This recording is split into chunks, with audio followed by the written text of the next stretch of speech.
লক্ষ ভোটে বিজয় হয়েছি। 30,000 ভোটের ব্যবধানে এখানে বিজয় অর্জন করেছেন আপনারা। আজকে আমরা বলতে চাই, আমরা 1 লক্ষ ভোটের মালিক নই, বাউফলবাসী এমপি হয়েছে 3.5 লক্ষ ভোটের মাধ্যমে। যারা ভোট দেন নাই তারা যেমন অধিকারী, যারা ভোট দিয়েছেন তারাও একইভাবে বাউফলের সম্মানিত মর্যাদাবান নাগরিক হিসেবে মাথা উঁচু করে সবাই আমরা বাঁচব।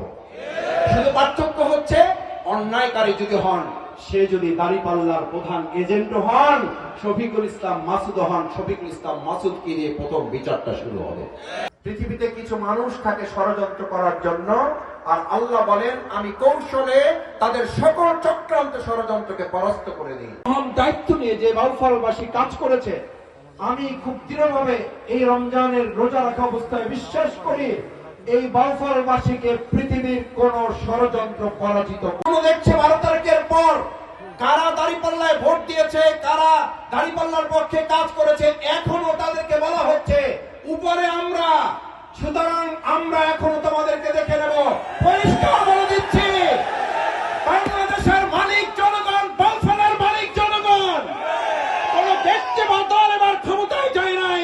আমাদের স্লোগান ছিল ক্ষমতার জনতা, আমরা বলেছিলাম জনতা জনতা।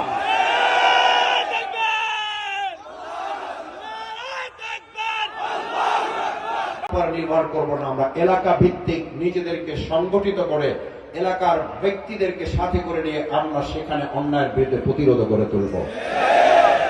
কারণ আমরা জানি সম্মিলিত প্রচেষ্টায় 1-এর লাঠি 10-এর বোঝা।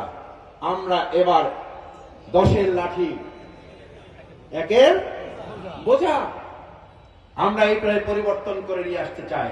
কারো হাত কেটে ফেলা হবে, কারো পা কেটে ফেলা হবে, কারো ঘরে আগুন ধরিয়ে দেওয়া হবে, কারো ঘর কোপানো হয়েছে, আমাদের ভাইদের মাথা ফাটিয়ে দেওয়া হয়েছে, আমাদের বোনদের পেটে লাথি মেরে গর্ভ অবস্থার সন্তানকে কষ্ট দেওয়া হয়েছে।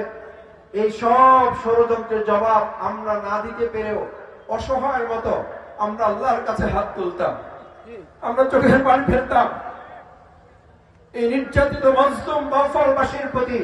যে আল্লাহ সুবহানাহু ওয়া তাআলা দয়া করেছেন, মায়া করেছেন, তার নিরাপত্তা অনুগ্রহের চাদর বিছিয়ে রেখেছেন। আমি মনে করি ওই আল্লাহ তাআলা এখনো আছেন এবং তিনি থাকবেন। তার এই নিরাপত্তা দয়ার চাদর এই বাউফলবাসীর উপরে থাকবে।